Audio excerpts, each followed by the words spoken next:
შემოსავლების სამსახურის 2025 წელი ნაერთი ბიუჯეტის საგადასახადო შემოსავლების სრულად შესრულდა და 11 თვეში მობილიზებულმა თანხებმა 23 მილიარდ ლარს გადააჭარბა, ხოლო დამატებითი ღირებულების გადასახადის ავტომატური დაბრუნების პროგრამით ბიზნესს 2 მილიარდ ლარზე მეტი დაუბრუნდა. რას აჩვენებს ეს მონაცემები და როგორ აფასებს შემოსავლების სამსახური წლის შედეგებს ამ საკითხებზე შემოსავლების სამსახურის მეთოდოლოგიის დეპარტამენტის უფროსთან ლევან გებუაძესთან ერთად ვისაუბრებთ. მოგესალმებით, ძალიან დიდი მადლობა გაცემის სტუმრობისთვის. ისე გამოვიდა, რომ მაქსიმალურად ვცდილობთ, რომ ყველა უწყების მიმართულებით რა სურათი გვაქვს ვაჩვენოთ მაყურებელს. შემოსავლების სამსახური მთელი წლის განმავლობაში ჩვენ ძალიან აქტიურად თანამშრომლობდით სხვადასხვა სიახლეებთან მიმართებაში, სხვადასხვა ახალ რეგულაციასა თუ საკითხთან დაკავშირებით და საინტერესოა წლის ბოლოს თავად შემოსავლების სამსახური როგორ აფასებს საკუთარ შედეგებს. თქვენი შედეგები ითვლება რეალურად ამოღებული გადასახადის ოდენობით. სწორედ ამიტომ საინტერესოა, რამდენად მოახერხეთ მე ხომ მაყურებელს გავაცანით 11 თვის მონაცემების საერთო ჯამში.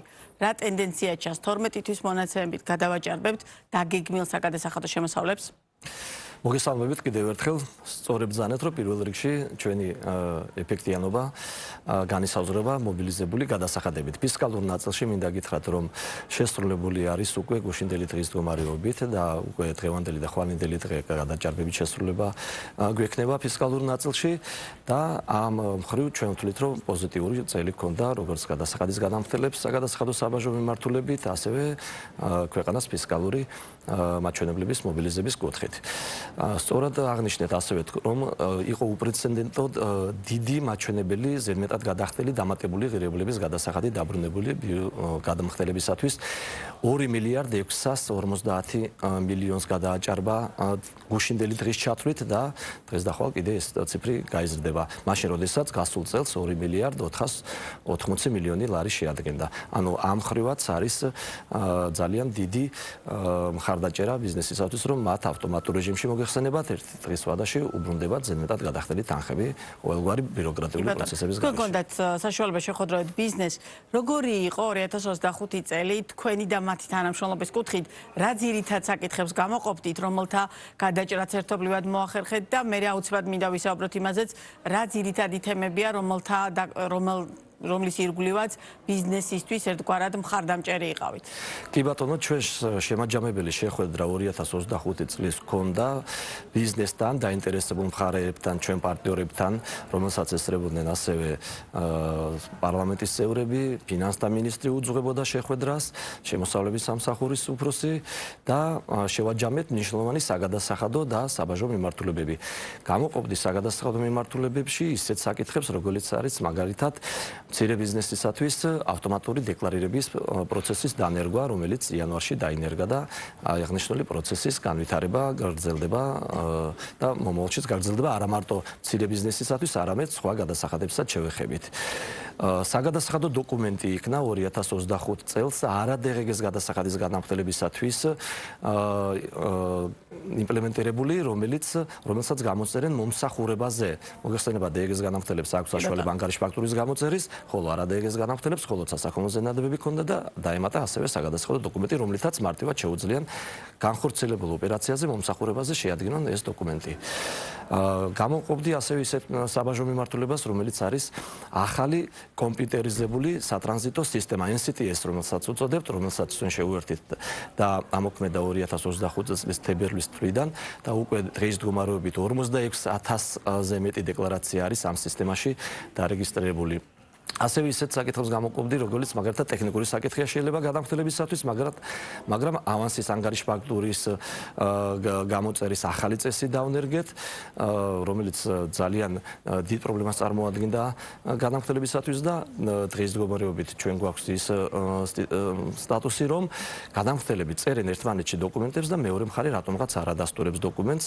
ჩვენ საინფორმაციო ტექნიკური საშუალება შევქმნით ამისათვის, რომ მარტივად ნახოს გადასახადის განამხდელმა რა აქვს მას დასადასტურებელი, ან პირიქით შესაძლებელი არ არის დასადასტურებელი და უნდა უარყოს. ანუ ეს იყო ბიზნესის დაკვეთა ყველა ეს საკითხი, რომელზეც ჩვენ აქტიური კომუნიკაციის შედეგად ვაიდენტიფიცირებთ ხოლმე საჭიროებებს და ისევ ღებულობთ შემდგომ მეთოდურ მითითებებს. იყო ასევე დებიტორულ დავალიანებასთან დაკავშირებით გაურკვევლობები და ბოლო ცვლილებებით ჩვენ ეს საკითხები აღმოფხვარით, ასევე იყო სხვადასხვა საკითხი, რომელიც უკავშირდებოდა მაგალითად საგადასახადო შემოწმების შედეგად 30 დღეში აღიარების საფუძველზე ძირითადი თანხის სრულად გადახდის და ჯარიმის 50%-ის გადახდის შედეგად ჯარიმის მეორე 50%-ის პატიების თაობაზე მეთოდური მეთოდება იქნა მიღებული და რომელსაც შეხვედრის ფარგლებში მინდა აღვნიშნო, რომ ძალიან დადებითად შეხვდნენ გადასახადის განამხნელები, პირიქით ვინაიდან მათი შენიშვნები ბევრი იქნა გათვალისწინებული ამ მეთოდური მითითებებში, იყო ძალიან აქტიური კითხვა-პასუხის რეჟიმი და ყველაფერი გამოისახებოდა იმაში, რომ ჩვენ ეს მივახციეთ და ხარისხიანი პროდუქტი მივიღეთ ერთობლივი ურთიერთ ინფორმაციის გაცვლის და საკითხების შეჯერების საფუძველზე. თქვენ ახლა თქვით, რომ რეალურად მათი დიდი ნაწილი ნიშნებისა თუ მოსაზრებების იყო გასახული და გათვალისწინებული. რა არ იყო გათვალისწინებული და რა რჩება დაუშვათ ამ მოცემულობით გადასახადის გადამხდელებსა და შემოსავლების სამსახურს შორის გარკვეულწილად იმ თემად, რომელიც მათთვის ისინი ფიქრობენ, რომ ასე კი არა, ასე უნდა იყოს და სახელმწიფო სამშობლოს შემოსავლების სამსახურიდან მიაჩნია, რომ ეს მიდგომა არის სწორი. მაგალითად, აი ყველაზე პრაქტიკული ბუღალტრებისათვის ეს არის ანგარიშ ფაქტურების დადასტურება. თვლიან, რომ ის რო საინფორმაციო შეტყობინების, pop-up შეტყობინების შექმნა არ არის საკმარისი იმისათვის, რომ მეორე მხარემ დაადასტუროს დოკუმენტი. ვინაიდან მოგეხსენება, თუ მეორე მხარე არ ადასტურებს დოკუმენტს, შეუძლებელია მისი დეკლარაციაში სწორად ასახვა მითითება და უწევთ ხშირი კომუნიკაცია ერთმანეთთან. ჩვენ გეგმავთ 2026 წლიდან, რომ ეს უკვე აღარ იყოს ნებაყოფლობითი, არამედ იყოს სავალდებულო, რათა გადასახადის გადამხდელს, რომელსაც ექნება სავალდებულო დასადასტურებელი დოკუმენტი, თუ მას არ დაადასტურებს, ან როგორც თქვი, არ უარყოფს ამ დოკუმენტს, შესაძლებელია არასწორად არის გამოწერილი, მას შეეზღუდება წვდომა სერვისებთან და იძულებული იქნება პირველ რიგში ეს დოკუმენტები დაადასტუროს.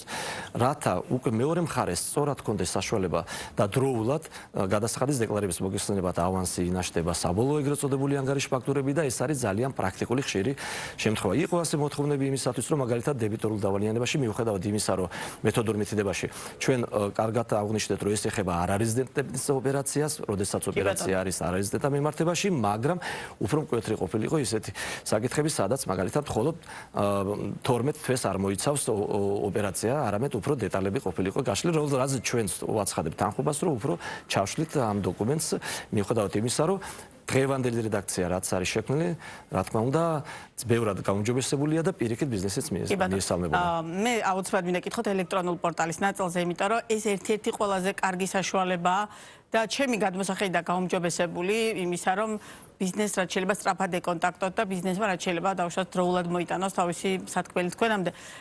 თვითონ ბიზნესი რამდენად აქტიურად იყენებს და ამ ნაწილშიც ჰქონდა წლის განმავლობაში სიახლეები და დაუშვათ წლის ბოლო გადმოსახედი და რეალურად როგორ ასრულებთ?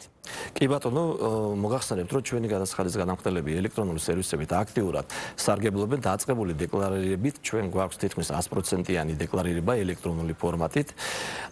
რაც შეეხება სერვისებს, წლიდან წლამდე უმჯობესდება ელექტრონული სერვისების გამოყენება გადასახადის გადამხდელებში და ასევე ვებზე არსებული ჩვენი სერვისების. ანუ ჩვენ გვაქვს ორი სახის სერვისები, რომელსაც ავტორიზაცია არ ჭირდება, ანუ ვებგვერდზე არსებული სერვისები, მათ შორის კალკულატორები, სამი ახალი კალკულატორი დავამატეთ.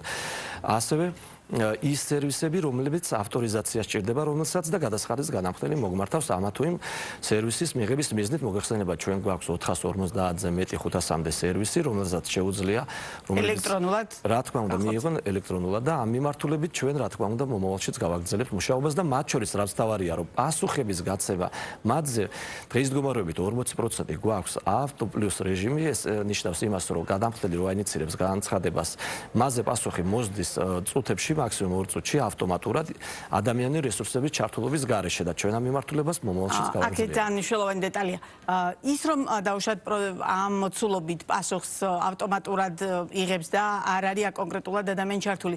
ეს გარკვეულწილად რაიმე ტიპის დაბრკოლებას აქამდე არსებული პრაქტიკის მიხედვით ქმნის თუ არა, დაუშვათ ჭირდება თუ არა გადასახადის გადამხდელს უფრო მეტი დეტალიზება ამ თუ იმ საკითხთან მიმართებაში და რამდენად შეუძლია ეს ელექტრონულ სისტემას შეყვეს მე უკვე გადასახადის გადამხდელს, თუ დაუშვათ ეს არ არის ამ პრაქტიკის გათვალისწინებით, დაუშვათ იმ მასშტაბის საკითხი ისეთი მოცულობის ოდენობა, რომ დაუშვათ ავტომატურმა პასუხის გამცემა ეს ვერ უზრუნველყოფს. მოგახსენებთ, ჩვენ ამით არ შემოფარგლებით, რა თქმა უნდა, ჩვენ ავტომატური პასუხი გვაგენერირებული ისეთ საკითხებზე, რომელიც უკავშირდება ბაზაში, ჩვენს ბაზაში, მაგალითად, რეგისტრაციის სტატუსებს, სხვადასხვა პერიოდის შემოსავლებს, ინფორმაციის გამოთხოვას, რომელსაც არ ჭირდება რაიმე დამუშავება, იმიტომ რომ ყველაფერი ისედაც ელექტრონულ ბაზებშია.